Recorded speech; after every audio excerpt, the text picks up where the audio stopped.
I'm proud of it.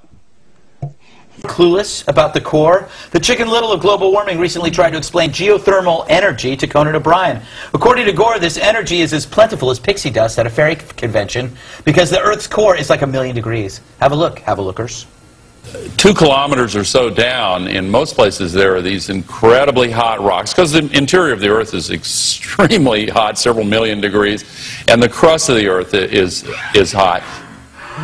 Yeah, I just believe him. It sounds pretty hot, so I had my intern, Seth Kansas, seen here, research the subject. Does very little work. Turns out the Earth's core is a tepid 5,000 to 9,000 degrees Celsius. I don't know, but My next guest wants to sue Al Gore for fraud. He hopes a legal challenge will settle the global warming debate once and for all. He's John Coleman, and he founded the Weather Channel. My favorite channel, has some of the hottest women there. And now he works as a weatherman for KUSI TV in San Diego. He knows warm fronts like I know cold cuts. So, John, why do you want to sue Al Gore? Well, the deal is this, Greg. We have tried and tried and tried to get a debate on global warming with scientists on the other side. Al Gore or any of the scientists behind him over at the UN IPCC. We'd love to have a debate with them, but they say, oh no, the debate is over. Yeah. Well, now there are 30,000 of us. We have 30,000 scientists, 9,000 PhDs, who have signed up to debunk global warming. And they still won't listen to us. You realize that Fox is the only cable network that will put us on the air. CNN won't. That other thing, MSNBC, it won't. CBS, ABC, NBC, they scoff at us. We can't get on the air. If it weren't for the internet, you wouldn't even know I existed. Yeah, no, that's true. Now, the whole deal is that somehow we have to be heard. So we figure maybe a court of law. Now, let me ask you, do you think, why hasn't Al responded to you? Is he scared, or is he just pretending you don't exist? Well, I think he regards us as just a little gnat. After all, he's a former Vice President of the United States. He's got an Oscar. He's got a Grammy. He's got $100 million. He's got a Nobel Peace Prize. I'm going to scare him? I wish. Now, you say in a lot of your writing that global warming is a scam. Why do you think that?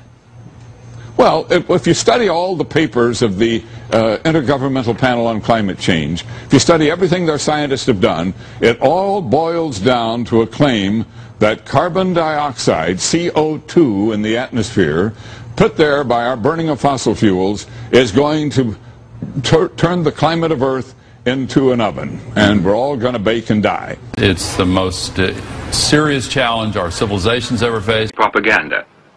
Goebbels.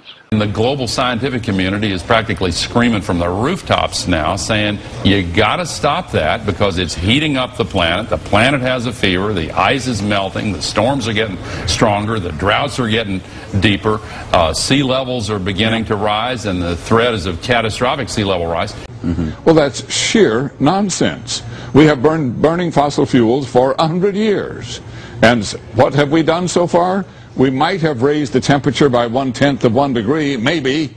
CO2 is a natural compound in the atmosphere. It's not a pollutant. No, Plants have to have it. It's like water vapor. Every time I breathe out, I create it. It is no big deal, and it's certainly not going to end the world. No, if you believed what the global warming freaks are saying, it's something so evil, but it's no different than basic water vapor. I mean, it's just a substance that's out there. But I got to ask you, because there is so much science out there that's saying that this is purely hypothetical nonsense, why did it become such a widely held belief? Why is global warming so, I don't know, easily embraced by people in Hollywood, by people in the media?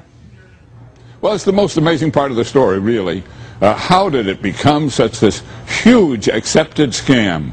I mean, it started off with some environmentalists and some one-world politicians at the UN who had World Earth Day in 1970. One of the ways it will drive the change is through global governance and global agreements. And out of that, they finally managed to create this IPCC, Intergovernmental Panel on Climate Change at the UN. They claimed, of course, that that was had something to do with science. All it was an environmental advocacy group. Then Al Gore learned a little bit about CO2 in college. One course, learned a little, and all of a sudden he became an expert. So he becomes vice president. The UN starts foisting this thing on us.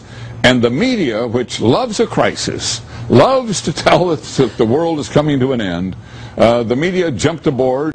This Ad Council PSA says ignoring a coming crisis is like putting our kids in front of a train. That won't affect me. What are you most worried will happen? We'll all die. I'm worried because it might happen here, and most of us will die. And once the media was aboard, so you got the UN, you got Al Gore, you got the media, what are the politicians going to do? They follow. What's interesting is almost with every issue, with almost every issue, you're allowed some kind of debate or dissent. And this is worse, actually, worse than any kind of religion where you're not allowed to dissent. You can't say anything without being called an idiot or crazy. Spitting fury at anybody who might disagree with them, which is not the scientific way. The whole global warming business has become like a religion. And people who disagree are called heretics. I'm a heretic. The makers of this program are all heretics.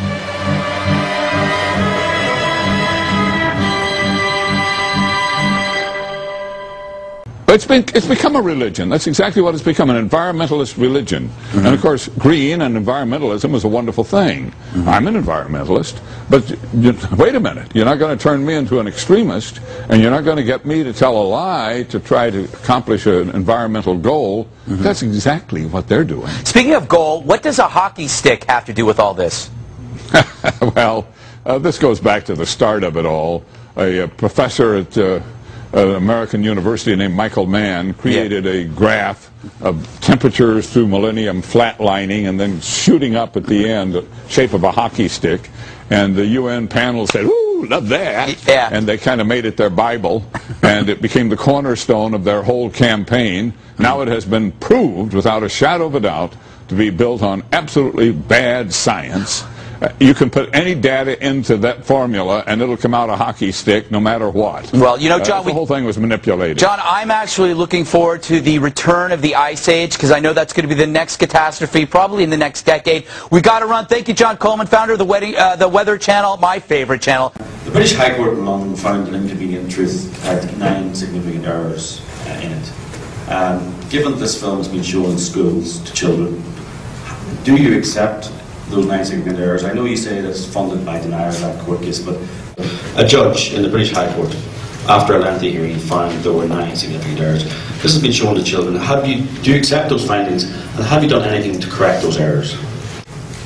Well, I'm not going to go through all of those. The ruling was in favor of the movie, by the way, and the ruling was in favor of showing the movie in schools. And that's really the bottom line on that. There's been such a long discussion of each one of those specific things. One of them, for example, was that polar bears, if I remember correctly, it's been a long time ago, that polar bears really aren't endangered. Well, polar bears didn't get that word. A new scientific study shows that for the first time they're finding polar bears that have actually drowned. But I bet you didn't know that polar bears appear to be doing all right. Future warming may hurt them, but right now the World Conservation Union and the U.S. Geological Survey say most populations of polar bears are stable or increasing. Well, the number of polar bears have increased, actually, and are increasing. You don't think they're endangered, do you? The number of polar bears have increased. Do you think they're endangered? The number of polar bears have increased. If the number of polar bears increase, surely they're not endangered. And a judge did an MP hearing. No, I mean, Vice President Gore hasn't actually moved. Vice President, we're not doing a debate. No, this is a question. He hasn't answered the question. Vice President left for the. Yes, but I would appreciate his answer to the court. A British High Court judge. He